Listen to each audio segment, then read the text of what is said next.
How's it going, people? Welcome back to the channel, and today I'm going to be talking you through the top 5 cheapest cars from expensive brands that you can buy for less than £10,000. We all know manufacturers that make incredible cars but at prices that are just incredibly unaffordable for the average person. However, depreciation is absolutely on our side, and lots of these cars from these manufacturers actually end up being quite cheap. I'm going to go through literally the 5 cheapest ones available from some of those manufacturers that I think are particularly interesting for you guys to hear about. Remember that I make these videos from the UK market perspective, so prices in other countries may differ, and remember that whenever you're buying any second-hand car, particularly these high-performance ones, the repairs, insurance, road tax, etc. can be additional prices, and I'll mention those as much as I can throughout this video. Topic of the week this week, something I want you to comment on down below. If you had to have cars from only one manufacturer for the rest of your life, what manufacturer would it be? I think mine would probably be Audi, and I know that's not going to be super popular with some people, but I absolutely love Audi, and even though I'm starting to fall in love a little bit with Porsche, Audi is probably my number one and my go-to. Let me know what yours is and we'll chat about it in the comments. If you enjoyed the video, remember to hit the like button, it really helps the channel out, and hit the subscribe button as well if you really just enjoy the content and want to see more of me and my content, I suppose. But anyway, without further ado, let's get into the video.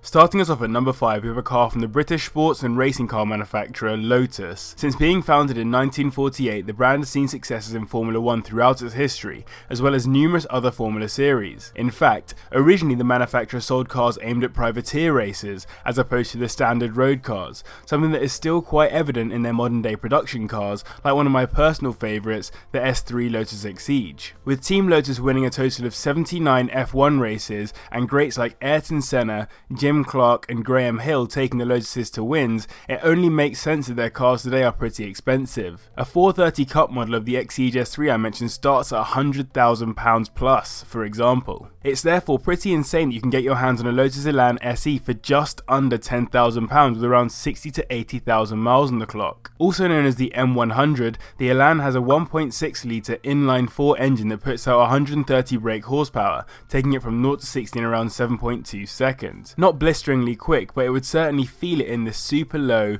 super light sports car.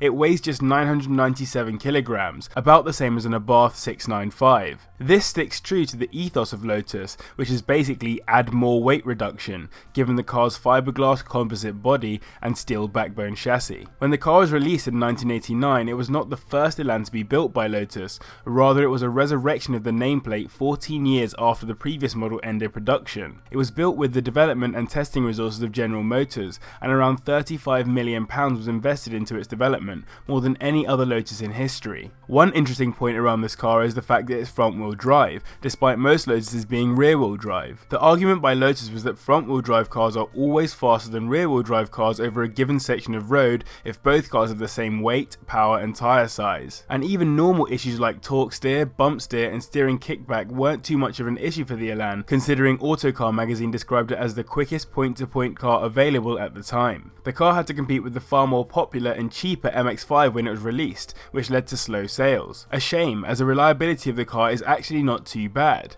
The engine is tough, though potential buyers should be aware of the cam angle sensor as a particular weak point that fails and results in internal corrosion and rough running. Gear linkage failures are also quite common on the early cars, as well as a bunch of annoying build quality issues like the pop-up headlights failing or windows getting stuck. If you want my opinion on this car, I do love a Lotus, but I probably wouldn't get an Elan if I had £10,000 in my pocket. Instead, I would save another £5,000 and try to get an Elise instead. But irrespective of that, an iconic little car to start off this list. From one expensive British sports car manufacturer to another, in 4th place we have a TVR. This classic brand that has seen some financial difficulties in the past was once the 3rd largest specialised sports car manufacturer in the world. The brand was started by and named after a young man named Trevor Wilkinson in 1946, who quit school at 14 to start an engineering apprenticeship, which ultimately led to him creating TVR when he was around 23 years old, though he originally named the brand Trev Car Motors. The brand subsequently built numerous sports cars, including some of my personal favourites like the Kerberos Speed 8 and the Sagaris, which are renowned for being raw, savage beasts. If the rawness of a Lotus is around being a rare or a blue steak, a TVR is the equivalent of just eating a live cow, as the cars usually have no driver aids, no airbags, no nothing. I'm surprised they actually have seatbelts. The lack of all these features would force some to beg the question, why are TVRs so expensive? The quick answer to that is because they're generally unbelievably brilliant and beautiful driver's cars in my opinion, but feel free to disagree. The new Griffith, which I discussed in depth in a recent video, is the first to include a lot of these safety features, which has split opinions somewhat. And yet with all of TVR's great history, you can still grab yourself a bargain with the Chimaera, which goes for as little as £8,500. You can expect an example with around 50 to 60,000 miles on the clock for that kind of money. Not bad in general terms, but quite hefty in sports car terms still. The version of this two-seater convertible that you can just about afford for £10,000 hosts a 4-litre Rover V8 engine that puts out 235 brake horsepower, which takes from 0 to 60 in just 4.8 seconds, making it joint fastest on this list. Stay tuned to see what it's matching for pace and you'll be very proud of that Rover engine block that's there for sure. It used the same backbone chassis as the Griffith at the time, and the same engine block too. The Chimaera was always supposed to be the long distance tourer when compared to the Griffith, which had stiffer suspension, less space, and was shorter in length. As it was supposedly a tourer, it did feature some creature comforts that you might not expect in a TVR, like power steering, aircon, a CD player, and heated leather seats. Pretty much luxury by TVR standards. That said, the build quality wasn't always the best, particularly on the older models. Buyers should really look to newer models unless they're willing to risk getting a car with warped front suspension wishbones, faulty electrics, poorly fitted panels, and ineffective cooling systems that can leave you at the side of the road with an overheating engine. Basically aim for one with a good service history. I love TVR as a manufacturer, and of course I'd be more than happy in a Chimaera, but as with the Lotus, I'd much rather save another 10 grand on top and get myself a Kerberos. There are loads of Chimaeras for under 15 grand in quite good condition though, which would certainly make me a very happy owner. On to the top 3 now, and in third place we have a car coming from a very well known and loved luxury manufacturer, Bentley. As most people probably have some kind of understanding of the Bentley brand, I won't labour this point too heavily, but there are some points of note. The brand was founded in 1919, so at the time of making this video has just passed 100 years since birth. On a personal note, it was actually created about 2 miles from where I was brought up, as the two Bentley brothers, Walter Owen and Horace Milner, started the brand in Cricklewood. They immediately made a name for themselves in racing at hill climbs, Brooklands, and even the 1922 Indy 500 where they finished 13th. From my understanding, despite making a few luxury sports cars, it was only really when Rolls Royce purchased Bentley in 1931 that the brand started making the more luxury cars that we see today. But anyway, with all this history and luxury, Bentleys are very expensive cars, with the new Continental GT starting at around £160,000 and the Mulsanne going for £234,000. So what better way to celebrate the 100-year anniversary than to buy the classic Mulsanne instead for less than 5% of the price. The older Mulsanne, produced between 1980 and 1992, sells now for as little as £7,000 for a high mileage example, in both the long and short wheelbases. For £10,000 you can expect around 50,000 miles on the clock though, which is pretty decent for a predecessor of a £250,000 car. It hosts a 6.8 litre V8 that puts out 240 brake horsepower, taking it from 0 to 60 in around 10 seconds, though of course the car isn't made to be fast despite being named after the famous Le Mans Straight. It's not even really made for you to drive, it's made for you to sit in the back of while your driver gets you from expensive place to expensive place while you sneer at those that are less wealthy than yourself. Messing about aside, this car was actually based on the Rolls Royce Silver Spirit, hence the two cars share the same engine block and look incredibly similar. A little bit of foreshadowing on what the next car might be. As mentioned, the car is available in both short and long wheelbase options depending on how far away you want to be from your driver, and the interior was the epitome of luxury in its day. Even now it looks way cooler than the inside of your average car, if a little bit out of date. And though many suggest that the Mulsanne is actually surprisingly reliable, all experts I could find online suggest going for one newer than 1984, as they seem to have far worse build quality before then. As it's so old, things can go wrong, and one website suggested allowing at least £1,000 a year for servicing and normal running repairs. Even less ridiculous jobs can be pricey, as it will take 18 litres of coolant and 9.4 litres of engine oil, for example. That said, that massive engine is highly understressed, so despite being over 20 years old, some components will appear to go on indefinitely. I think it would be so cool at my age to turn up to a car meet or just simply to visit friends in this massive old luxury beast, but I'm not sure I'd quite be up for those potential running costs. Either way, well worth third on the list and a good precursor to number 2. Taking second is a car from undoubtedly one of the most luxurious and expensive car manufacturers in the world, Rolls Royce, which has a very strange history when it comes to its age. Though it was originally founded in 1904 as a luxury car and aero engine manufacturing business by Charles Rolls and Henry Royce, it became a private company in 1906, a publicly listed company in 1907, entered liquidation and was bought by the British government in 1971 as it was deemed too big to fail, and the motors side of things was sold on to Vickers in 1980, then to Volkswagen. After this, BMW basically snaked VW by buying the Rolls-Royce logo from the non-motors side of the brand, leaving the two in a stalemate, which ultimately led to an agreement whereby VW would take the Bentley side and BMW would take the Rolls-Royce side. It's probably worthy of another video, but I just thought it was interesting. Irrespective of that, Rolls-Royce are renowned for making, in my opinion, the most luxurious cars on the planet, which their price tags certainly reflect. The Wraith, for example, starts at £250,000, and the most expensive new car ever sold was the Rolls-Royce Sweptail, which went for $13 million off the bespoke department's luxury line. Now this is all good and well, but for less than £10,000 you can get your hands on this Rolls-Royce Mulsanne. I mean, this Bentley Silver Spirit.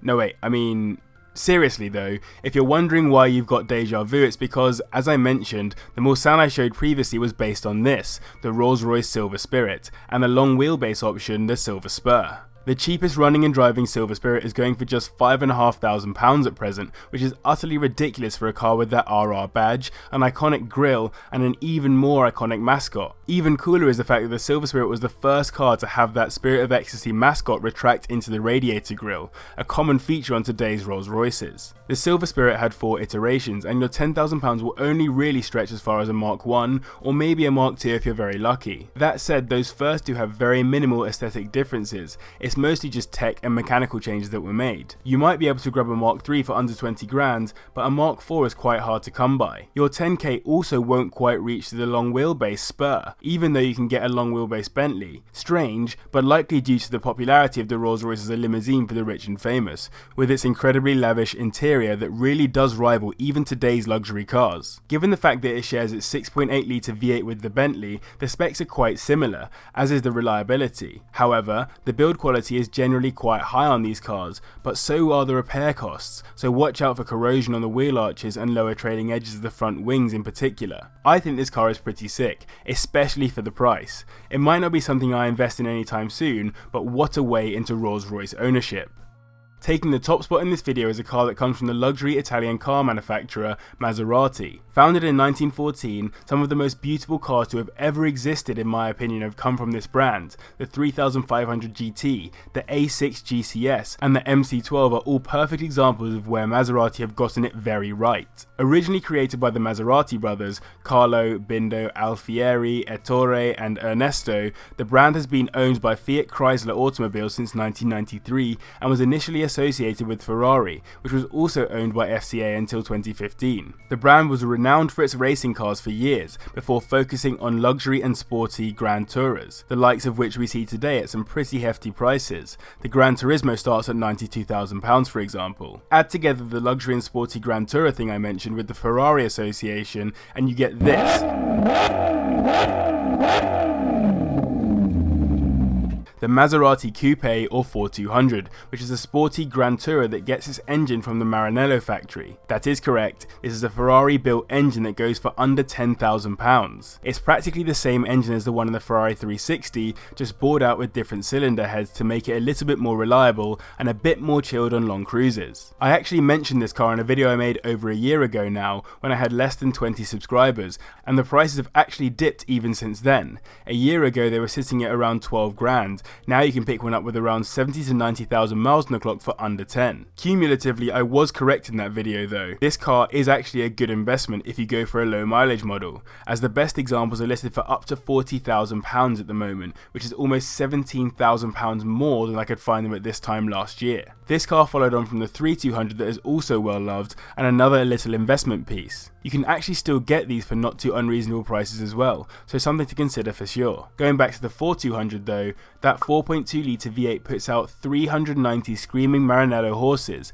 taking it from 0 to 60 in 4.8 seconds. Not bad at all for a car with this kind of premium badge at this kind of price. It's important to remember that with a Maserati badge comes Maserati price tag on repairs. And though experts and owners suggest there aren't any overly significant mechanical issues surrounding the 4200, build quality has always been a concern. Electrics and bodywork are the two main things to check when buying a 4200, and remember that even though the repair prices aren't anywhere near as bad as a lot of other exotics, a set of 4 brake pads will still cost you almost £600. Apply that to the rest of the car and your wallet won't be happy. Overall though, this car is properly nice for the money, and I would certainly have a slightly more reliable 360 engine for under £10,000 if I had the money and didn't want about a million other cars for the same price right now. Either way, a great car to finish this list off and well worth the top spot.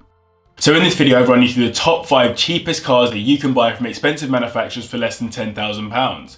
I want to hear your thoughts on the video, so drop your comments down below. Remember also to comment on the topic of the week, so that was, if you could only have cars from one manufacturer from the rest of your life, what manufacturer would that be? I really appreciate all of your guys' continued support. Remember to like, comment, subscribe, all that great stuff. And as always, thank you very much for watching. I'll see you in the next one.